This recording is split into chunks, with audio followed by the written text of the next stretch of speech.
the doorbell. Why, Jane, it's your psychologist. I recognize you from your photos. Jane plastered her walls with your picture. I don't know why. How do you do? You must be Jane's mother. Yes, I'm Edith Fromage. You probably saw my photo in the paper when you were a little boy. I invented cheese in France in the early portion of the century. In what way did you invent cheese? In every way. And this is my son, Dwayne Fromage. How do you do? How do you do? I didn't realize Jane's last name was Fromage. It isn't. I had Jane by another husband, a Mr. Carrot. My name's not Carrot. That's right, dear. It's Jane Carrot. She's very overwrought today. The stains wouldn't come out of her dress. Oh, I'm sorry. You think you're sorry, but you should have seen the woman at the cleaners. I thought we'd have to chain her to the floor.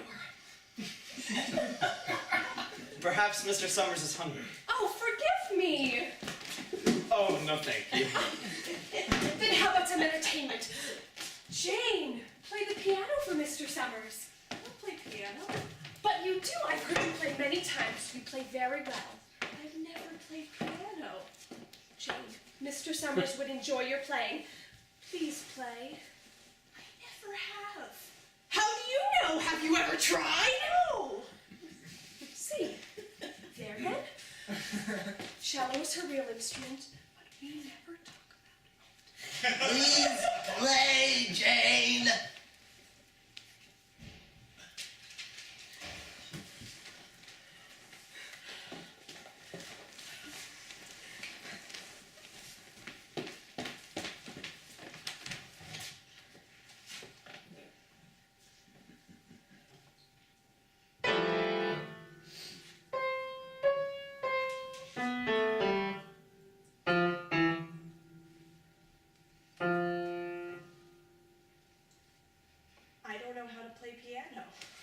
But you do!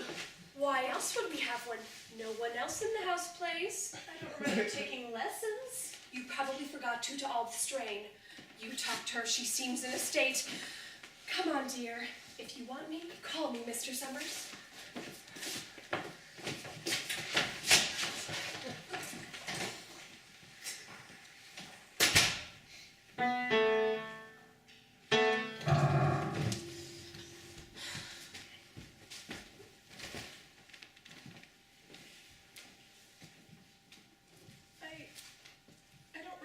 Taking lessons. Maybe you've repressed it. My wife gave me the message about your attempting suicide. Why did you do it, Jane? I can't stand it. My mother says she's invented cheese, and I start to think maybe she has. There's a man living in the house. I'm not sure if he's my brother or my father or my grandfather. I can't be sure of anything anymore. Well, you're talking quite rashly now. And your self-doubts are a sign of health. The truly crazy person never thinks he's crazy. Now, explain to me what led up to your attempting suicide. Well, a few days ago I woke up and I heard this voice saying, it wasn't enough. Did you recognize the voice? Well, not at first, but then it started to come back to me. When I was about 8 years old, someone took me to a theater with lots of other children. We had come to see a production of Peter Pan. And I remember something seemed wrong with the whole production. Odd things kept happening. Like, when the children would fly, the ropes kept breaking, the actors would come thumping to the ground, and then be carried off by stagehands. There seemed to be an endless supply of understudies to take their places, and then they would fall to the ground. And the crocodile that chases Captain Hook seemed to be a real crocodile. It wasn't an actor. And at one point it fell off stage, crushing several children in the front row. What happened to the children? Well, several understudies came and took their places in the audience. And scene by scene, Wendy seemed to get fatter and fatter until by the end of the second act, she was immobile and had to be moved with the cart. And where does the voice come in? The voice belongs to the actress playing Peter Pan. Remember how in the second act, Tinkerbell drinks the poison that Peter's about to drink in order to save him? And then Peter turns to the audience and says that Tinkerbell's gonna die because not enough people believe in fairies. We all clap real hard to show that we do believe in fairies. Maybe Tinkerbell won't die. And so we all did. We clapped very hard and very long. My palms even started to bleed. I clapped so hard. And then the actress playing Peter turned to the audience and said, That wasn't enough. You didn't clap hard enough. Tinkerbell's dead. Well, and then everyone started to cry. The actress stalked off stage, refused to continue with the play, and they finally had to bring down the curtain. No one could see anything through all the tears, and they finally had to escort us out of the aisles and into the street. I don't think any of us were ever the same after that experience. And how do you think this has affected you? Well, it certainly turned me against theater. And more damagingly, I think it warped my sense of life, you know? Nothing seems worth trying if Tinkerbell's just going to die. So you wanted to die like Tinkerbell?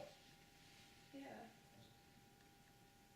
Jane, I have to bring my wife to the hospital briefly this afternoon, but I want you to hold on, and I'll check back later.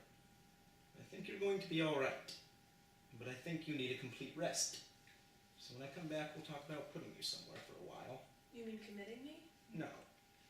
This would just be a rest home. A completely temporary thing. Tinkerbell just needs her batteries recharged, that's all.